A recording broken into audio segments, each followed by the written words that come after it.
suspected that the police surely did come early. One of the policemen introduced themselves as the head commanding officer and inquired if they were both all right. Amber seemed not so happy and questioned the head commanding officer about why they arrived so late. He apologized to her and said that he would first interrogate the terrorists. Alpha stopped him and said that he would interrogate them. The officer seemed confused, and Alpha reminded him that it was the enforcer's privilege and asked if he had any problems. The officer denied having any problems and said that he would show them their headquarters. Alpha asked Amber not to let her guards down because he could smell something fishy. After the nuclear war that almost ended the world, many government agencies ceased to operate effectively. But some regions naturally formed their own police forces, and Seoul was one of those regions. But the naturally formed police forces weren't able to do their job properly, and they were too weak to stop the gang organizations. So the World Organization sent help to the Seoul police forces. At the Seoul police station headquarters, Alpha was interrogating one of the gang members. He asked the member that was his attempt to assassinate the administrator, a retaliation against the world government. He asked him to tell him who was behind all of it. The member said that he would not betray his gang and asked Alpha not to make him laugh. He added that they had just stepped into hell and said that he spat on Alpha. The commanding officer asked Alpha to let him continue the interrogation. Alpha said that the gang member didn't seem interested in answering, so why not interrogate another person? Alpha got up and grabbed the commanding officer's head and slammed it on the table, leaving both the gang member and the officer stunned. The officer asked him what he was doing and said that it was against the rules. Alpha told him to shut up and said that if he said another word without his permission, then he would kill him. One of the inspectors rushed in to protect the officer, but Amber aimed her gun at him and told him to back off. Alpha, still holding the officer's head on the table, remarked how shameful it was for a civil servant to work for a gang. Alpha explained that ambushing them at the exact time and location itself made him realize that something was wrong right from the beginning. It was impossible without someone from the inside handing out information. Even the police dispatch was delayed on purpose. He offered the officer a chance to redeem himself by asking him to tell him everything he knew. The officer remained silent for a while, which infuriated Alpha. Seeing his fury, he was ready to spill everything. The gang member called him a traitor, and before he could say anything else, Alpha knocked him out with one punch. The officer began telling him everything.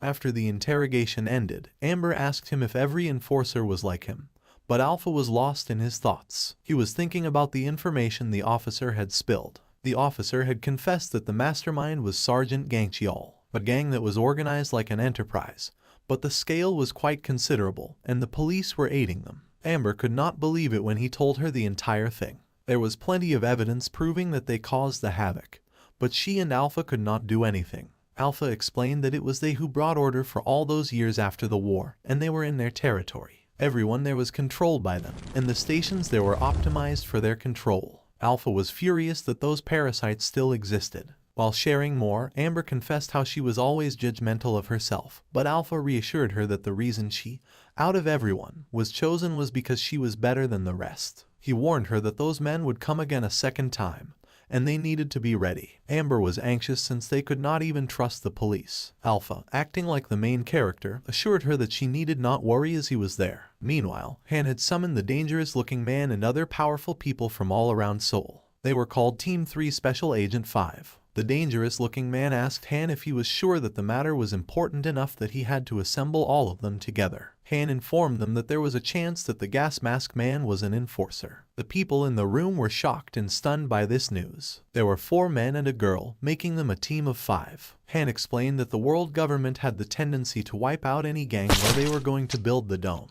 He ordered them to use whatever means necessary to get rid of the enforcer. The team of 5 was ready to take the enforcer down. All during the meeting, the girl who earlier helped Han in scanning the airplane with her powers was eavesdropping on them. At the Seoul embassy, Amber and Alpha were reporting to the general on a video call. They filled him in on the inside job and everything. The general concluded that it was indeed a dangerous mission for Amber. She asked him if there was any hazard pay for this, but the general disconnected the call. Alpha asked him about the plan, and she told him that the priority was to gather information. With the police unable to fully control the situation, a frontal assault would be impractical. Alpha added that the officer also didn't know much about the scale or power of the gang during the interrogation. Fortunately, the embassy's defense was pretty good, so they decided to make it their base and start collecting information. Amber felt trapped in the embassy, and Alpha announced that the very next day he would go and find someone they could cooperate with. Amber suggested he take a few embassy officers with him, but he refused, saying that they would only get in his way, and that he liked to move alone. Amber was still anxious, but he assured her that she didn't need to worry about him. After he left the room, Amber thought to herself that the more she saw, the more peculiar a character he was. The next day, Alpha was out on the streets, alone. He stood in front of a watch repair shop, but the shop was closed. He shattered the door's glass and opened the gate from inside. As he walked inside, someone aimed a gun at his head and asked him not to move, or else he would blow his head off. Alpha easily grabbed his gun and, in seconds, dismantled the gun completely. The old man looked stunned. Alpha remarked that age had made the old man slow. The man's name was President Kim. The man asked if the gas mask man was really Alpha. Soon they both sat down to have tea, and Kim asked him what brought him back after nearly 30 years. Alpha had lost track of time, and he remembered the days when Kim was operating as a vigilante group on the land. Kim said that he was now just an old retiree and was about to close the shop too. He also asked him if he really didn't age at all, to which Alpha didn't reply. Kim added that he was still using the same gas mask and asked if it smelled musty. Alpha ignored it all and told him directly that he needed Kim's help. He, who once hunted brutal gangs mercilessly in Seoul, the quiet retirement didn't suit him at all. Kim looked confused and asked if the situation was so desperate that he needed an old man's help. Alpha added that he needed his intelligence and not his fighting skills. Alpha demanded if he would cooperate, and Kim asked if he had the right to refuse. Alpha plainly told him that if he refused, then he would take him by force. Kim commented that he was still the same old brute. After accepting his proposal, Kim told him to change the location as he had a hideout elsewhere. Suddenly, someone began raining bullets into the shop. It was Victor, one of the new 5 agents of Han. He held a machine gun in his hand and had a buff body. Alpha and Kim dodged the bullets and hid behind a table, and Kim asked if he had brought a tail with him. Victor looked Alpha in the eyes and asked if he was concerned. He added that he would end the rat chase and would kill him right there. He announced that Alpha was completely surrounded, and the faster he would give up, the easier it would become. Kim recognized him and said that the Cheol gang had hired agents from foreign lands. Alpha suddenly asked Kim if he didn't have a secret passage in the shop. Kim was amazed that he still remembered that, and they both crawled towards the passage. Meanwhile, Victor wondered why the shop was too quiet and questioned if they were dead already. When he went inside, he didn't find them, and soon he saw the door to the secret passage. He fell to the ground, feeling defeated. He called the dangerous-looking man, who happened to be his superior, and informed him about their escape. The dangerous-looking man got furious and called him a Yankee. Victor corrected him, saying that he was Russian and not a Yank. When the man learned that Alpha had escaped through sewage, he quickly concluded that there was no way the new enforcer had learned all the sewage pathways already, and thus he must have a collaborator. He ordered one of his men to call someone named Hat. In the sewage pathways, Alpha said that it had been a while since they were both in that sewage. Kim agreed, saying that they used to hide there when they were outnumbered.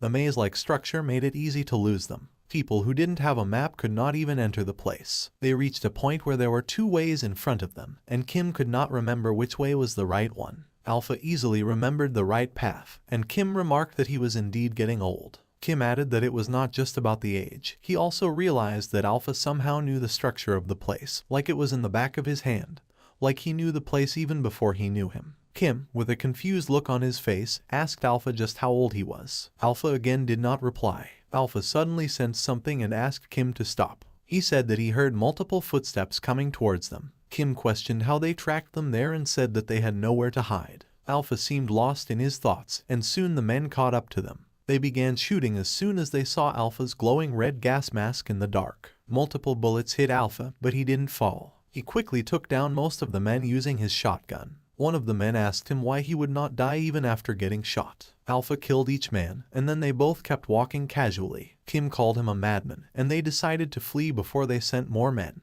A sharp knife came flying right at Kim's face from the shadows. Just before it could pierce his face, Alpha stopped it by letting it puncture his palm. Someone asked him from the shadows if he would not die after getting shot by a gun. The man added that Alpha could still feel the pain though. Kim warned Alpha that whoever he was dangerous. Alpha asked Kim to let him handle that. The man walked out of the shadow, asking if Alpha was a mutant. He added that it was the first time he encountered another mutant other than the teenage girl they used. The man was one of the 5 agents of Han. Wearing a hat and a sick grin on his face, he looked devilish. He said that he wanted to check if Alpha would be alive after getting his head decapitated. The guy with a huge grin on his face asks Alpha, That isn't